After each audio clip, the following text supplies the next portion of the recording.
आप सभी का स्वागत है मेरे YouTube चैनल वास्तुविद पर। जैसा कि आप सभी को पता है, हम वास्तुविद करते हैं और वास्तु ओरिएंटेड डिज़ाइन प्रोवाइड करते हैं, नेगेटिविटी को सुधारते हैं, पॉजिटिव एनर्जी को बढ़ाते हैं। तो कई साइट्स ऐसी होती है जहाँ पर हम जब डाउजिंग से या सौर विज्ञान से चेक करते हैं तो वहाँ पर एनर्जी काफ़ी ख़राब रह जाती है। लोग लोगों को लगता है कि वास्तु में सिर्फ ओरिएंटेशन ही मैटर करती है कि कहाँ पे ऑफिस बना है, कहाँ बाथरूम बना है, कहाँ स्टेयरकेस बना है, कहाँ पे एंट्री है। बट उससे ज़्यादा कई जो ज़्यादा इंपॉर्टेंट होती है वो उस लैंड की एनर्जी होती है। जैसे कि मैं हर बार आपको बताता हूँ कि किसी भी लैंड की एनर्जी 70% रोल प्ले करती है, 70% सिर्फ एनर्जी का ही काम होता है। आप चाहे अपने ओरिएंटेशन को कितना ही सुधार लो, कितना ही उसमें पैसा लगा के अच्छा बना लो, लेकिन जब तक उसकी भूमि की एनर्जी अच्छी नहीं होगी तब तक आपको वहाँ पे अच्छे रिजल्ट्स थोड़े नहीं मिल सकते। हम आज यूपी आए थे, बागपत में आए थे। बागपत के इंडस्ट्रियल एरिया में जब हमने आके चेक करा तो हमने जब यहाँ की जोनिंग देखी, जोनिंग में 90% सारी चीज़ें ठीक थी।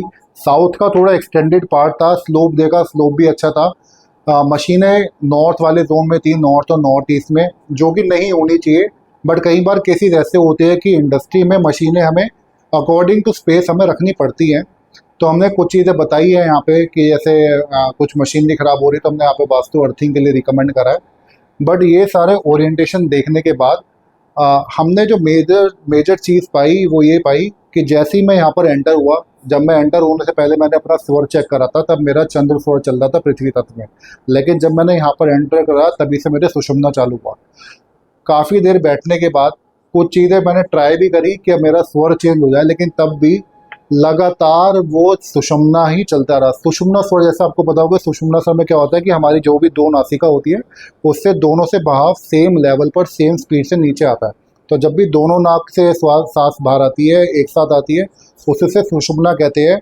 और जब भी सुषुम्ना चल रही होती है, आप ये गारंटी से कह सकते हैं कि उस भूमि में किसी बाधा का प्रकोप है, कोई भी नेगेटिविटी वहाँ पर ज़रूर है।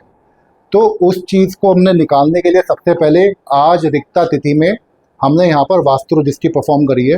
वास्तु रजिस्ट्री जैसे हम हर बार कराते ही है, रिक्ता तिथि में कराते हैं। पूरे प्रिकॉशंस के साथ हमें ये वास्तु रजिस्ट्री परफॉर्म करनी पड़ती है। एक तरह का ये कैप्चरिंग मेथड होता है किसी भी नेगेटिविटी को किसी भूमि से निकालने के लिए। ये काफ़ी अच्छे रिजल्ट्स प्रोवाइड करती है, लेकिन ये नेगेटिविटी निकालने का काम है, पॉजिटिविटी बढ़ाने का नहीं। तो इस चीज़ को आप हमेशा क्लियर करके चले कि वास्तु रजिस्ट्री नेगेटिविटी, किसी भी तरह के नेगेटिव एलिमेंट और नेगेटिव एनर्जी को बाहर निकालने का काम करती है। और ये सिर्फ महीने में 6 दिन ही करी जाती है, चौथ, नौमी, चतुर्दशी को, चाहे वो शुक्ल पक्ष की हो चाहे कृष्ण पक्ष की हो। तो अगर आप भी आपको भी ऐसा लगता है कि आपकी भूमि में किसी भी तरह की कोई नेगेटिविटी है, तो कम से कम आपको एक वास्तु रजिस्ट्री करा लेनी चाहिए। कम खर्चे में आपका ये काम हो जाता है। वास्तु रजिस्ट्री के काफ़ी अच्छे रिजल्ट देखने को मिलते भी हैं। तो आप हमेशा ही वास्तु रजिस्ट्री पर ध्यान दें। किसी भी तरह की कोई भी तोड़फोड़ अपनी भूमि पर करा रहे हैं तो हमेशा वास्तु रजिस्ट्री कराएं। अगर आप नहीं कराओगे तो उससे आपको दिक्कतें हो सकती है।